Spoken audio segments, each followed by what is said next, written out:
guys, now I'm hot. Welcome back. Make sure you subscribe,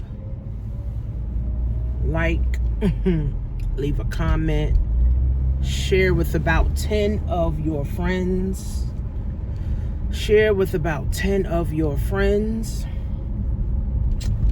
So what's the difference between financing and leasing?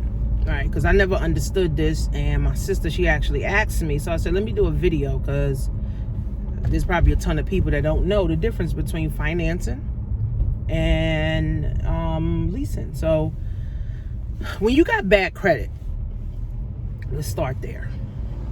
When you got bad credit, you don't have access to a lot of things, right? Because when you got bad credit, you already scared, to make certain moves.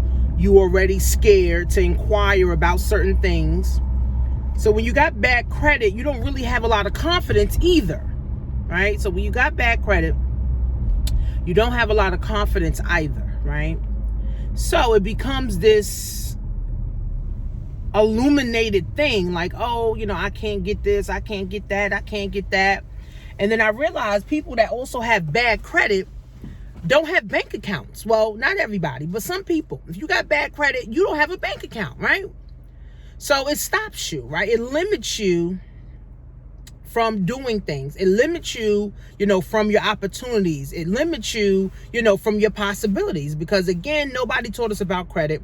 Again, mom didn't teach us, dad didn't teach us, the parents didn't teach us, the pastor didn't teach us, the teacher didn't teach us, aunt, cousin, sister, brother. Nobody taught us, right?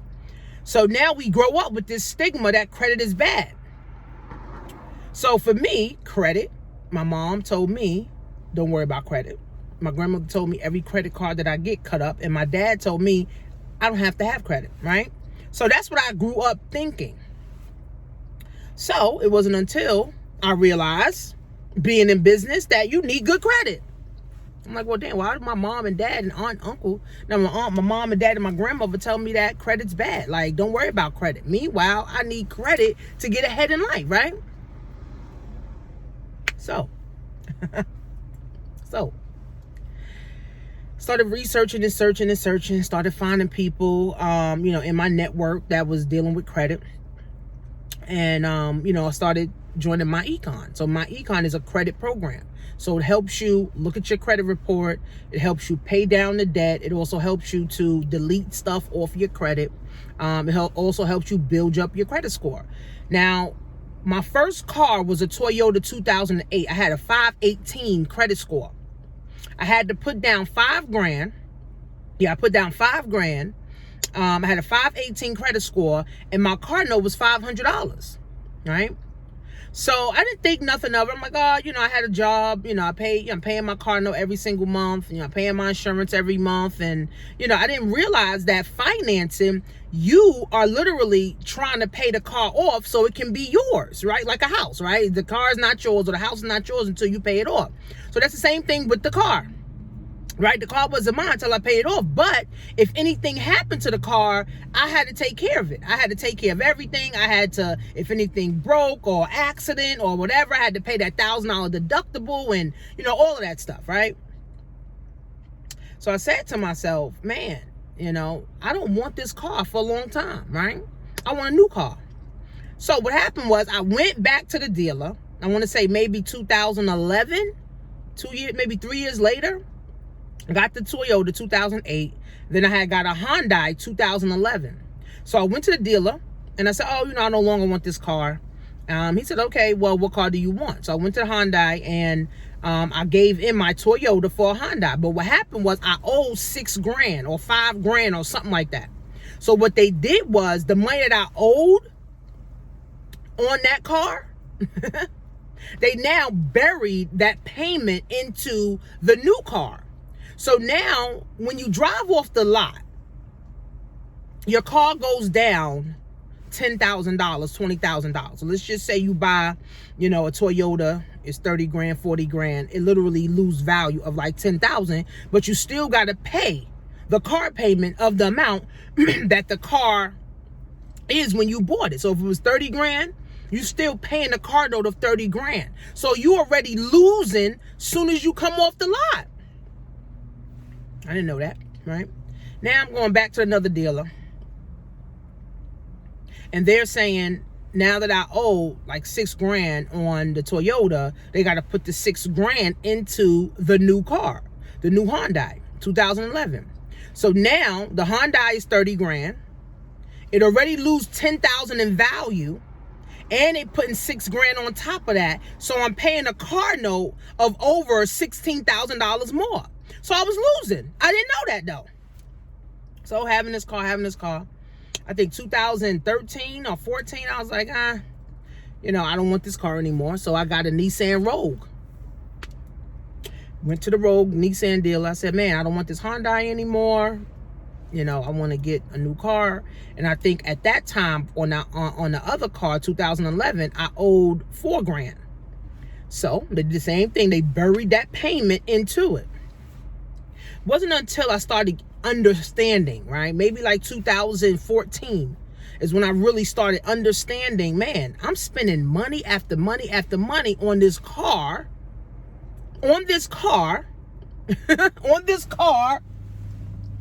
and this losing value, and I got to pay it off, and anything happened to it, I got to fix it, I got to do this, I got to do that, so I said, man, I don't even want this car no more. So the 2013 maybe?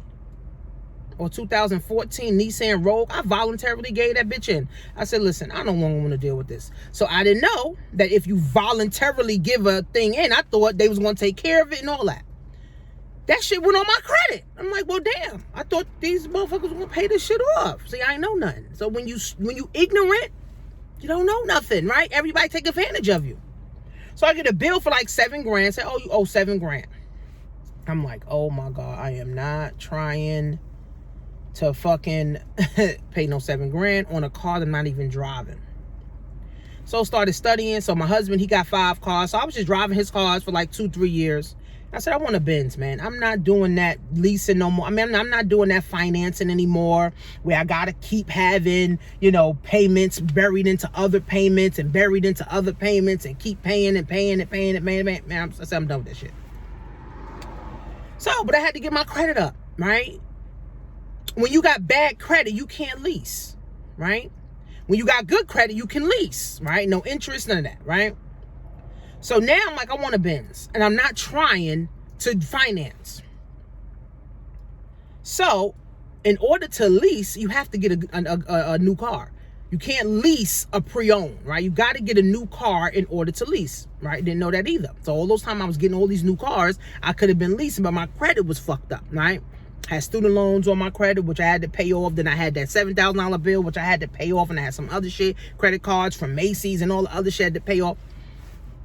So, sit down, with my wealth advisor, and I said, listen, man, I got to get my finances in order. This shit ain't right.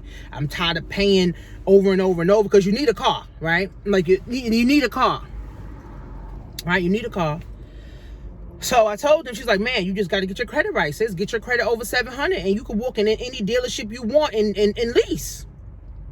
So fast forward 2019. This is my second Benz, actually. I said, you know what? I want me a new car. I want me a new Benz. I'm not putting no money down. Here, go run my credit score. He ran it. It was 707. He said, you ain't got to put nothing down. You just going to pay like $400 a month. I said, $400 a month? I said, damn, when I had a 518, I was paying like $500 a month. He said, yeah, well, when you got good credit, this is what happened. So I said, great.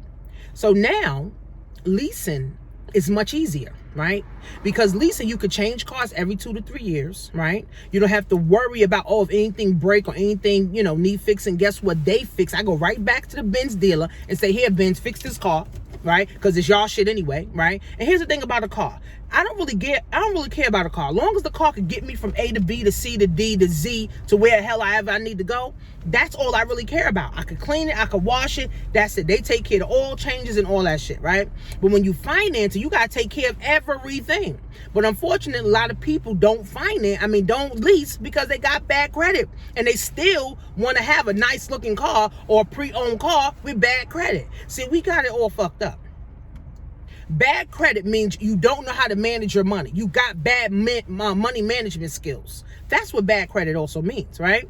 So when you have good credit, it means you pay your bills on time. You got high credit limits. You keeping your balances, low. Your utilization, is on point. You're paying shit on time. Nothing's in collections. That's what happens when you got good credit, right? So I understood this and I said, man, in my econ, they say over 100 million people got bad credit. So that means over 100 million people got high interest rates. That means over 100 million people have low self-esteem around their credit score and applying for homes and houses and all that. And that means over 100 million people have high-ass interest rates. You got low confidence, right? You got high-ass interest rates. And when you got bad credit, you don't qualify for nothing. And a lot of people who got bad credit don't even have a bank account, right? It's crazy, right? So now I understand this. My credit was over 700 since 2019. But since 2018, I put my daughter on my credit, and now her credit score is a 755 at 19. At 19, I ain't know nothing about credit. I just started learning about credit 5 years ago, right? My daughter's 19. Her credit score is already a 55, and she's 19. And I'm teaching her about credit now. And I'm telling her she need to lease. No financing. We not financing nothing. And I put my bins in my business name. So I ain't got no responsibility for this motherfucker. So here's the thing. Here's the deal, guys. If you got bad credit, you have low confidence, you end up overpaying for shit triple and double, right? And you're least likely to tell others about having good credit, right? So for me, I'm gonna tell you about good credit. I got good credit, right? Not excellent. Excellent is like 800. I got good credit. I got 707, right? So you need good credit, guys, in order to have the confidence, build your bank account, right? And build wealth, right? That's how it goes. And then your business credit, that's a whole nother video. Business credit goes with your personal credit. So why not? That's why people don't have business credit either, because they got bad credit. So credit is everything, guys. You're going to get you a house, you're going to get you a car, you're going to get low interest rates, you'll be able to access funding. Even for my funding company, they charge you 5%. They charge you 5%, but you got to have at least a 680 credit score or better. Okay? So, my econ, right now, it's only $20 to join my econ, because this thing keeps moving. All it is $20 to join my econ right now, and it's $34 a month. We show you how to start eliminating debt, okay? We show you how to start paying down debt. We show you how to start deleting things off of your credit. And we help you build your credit score to over 700. Okay? Then, what we also do is show you how to invest in index funds through Fidelity, Vanguard, Charles Schwab, and T. Rowe Price. Right? So, my econ is your financial education program. And it's a multi-level marketing program. Now, when people hear multi-level marketing, they automatically think, oh, it's a scam. Everybody at the top make all the money. No. Network marketing was designed for people to win. Network marketing came about during the last depression, which was in the 1930s. 1930 is when, I forgot the guy's name, he came up with network marketing. He said, why can't people go door to door and sell products and services to each other?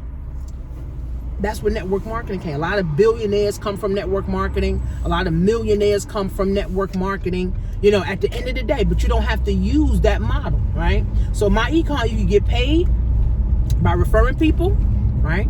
And you can get paid by using the services on your own, eliminating debt, lowering your taxable income with your W-4. We show you how to do that at your job, lowering your taxes, and now you have a business. So now you have business expenses, your car, right? Your home, your light bill, all of this stuff now becomes a tax write-off to actually lower your taxable income, right? See, the government respects, the IRS respects business owners, and they disrespect employees.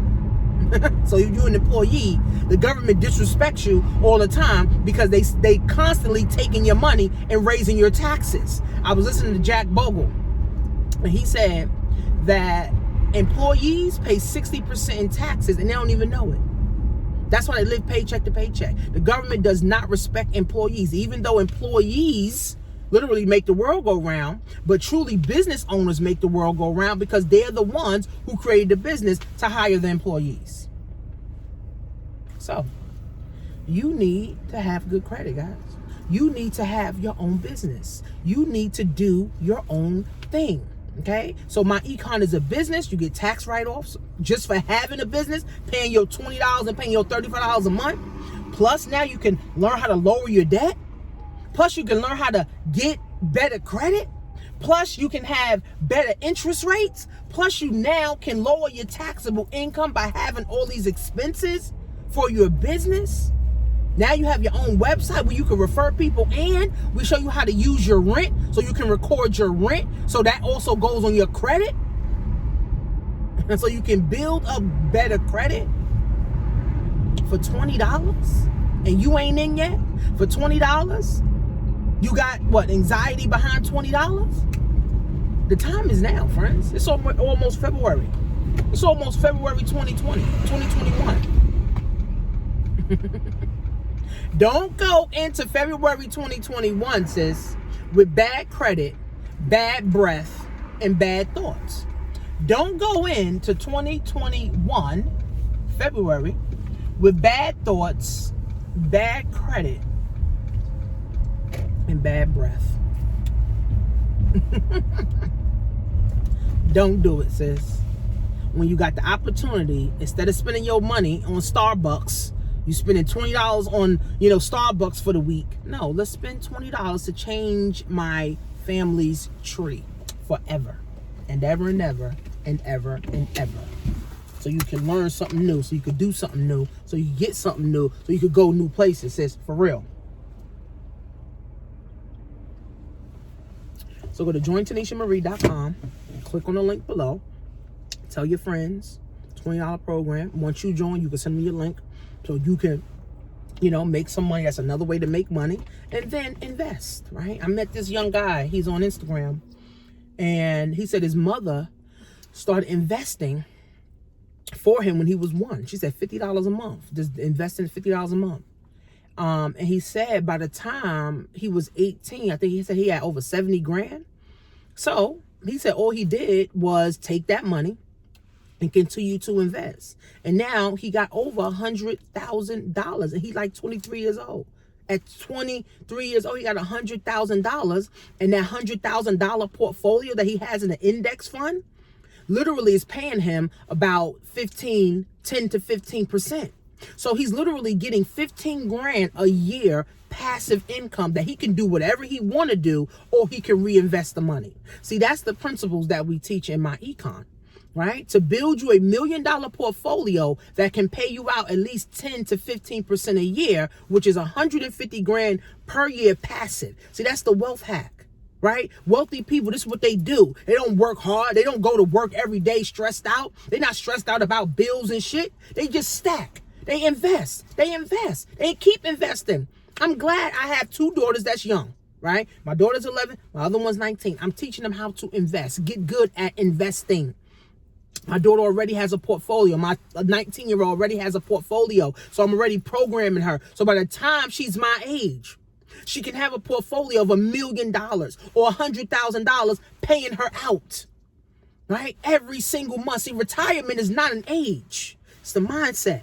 Retirement is not 65, 72, or whatever the government say. It's a mindset. What's the mindset behind making money and getting money? See, passive income, friends, lead to financial independence. Only passive income leads to financial independence. Not active income, you working hard like a dog at your job. Not working hard on holidays at your job like a dog. No, passive income, friends, lead to financial independence. Wealthy people got problems, but they don't have problems that the middle class and poor people have, right? They're not worried about bills. They're not worried about, paying for school kids tuition, because that money coming in like clockwork, because they got index funds. You guys should start studying index funds, right? So they take their business money and they invest it, right? So that's what I do. And I'm getting good and better at investing. So again, guys, this is what my econ teaches. But now is the time. $20. $20. They may change it back to $50, but right now it's $20. You can continue to play and hope, oh, I don't want to join a network marketing company. Oh, and this network marketing company, ain't for me. I don't know if I want to be into finance, but you rather work a job. You rather just stay at your job praying for a raise, for a quarter raise. You rather stay at your job praying that they don't raise your taxes. Meanwhile, Biden and Camilla, they raising everybody's taxes.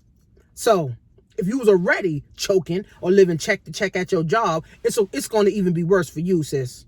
So you better get on board and start your business and do something today. Plus, you're going to get access to a group of over 20,000 members, 20,000 of my business partners that's also doing this, right? And then you'll get access to my course. I have a course that I sell for $1,000. You'll get that course too on how to make money online, how to build sales funnels, how to market on Instagram, how to market on Facebook, all of these things, guys. The time is now. Learn a new skill. I'm learning index funds and I'm learning about taxes this year, right? That's the new thing I'm learning. Every year I try to learn something new, right? Don't be the person who you get old and you ain't learned nothing. Now you're brain dead. And all you want to do is wait for retirement so you can stay home and watch TV.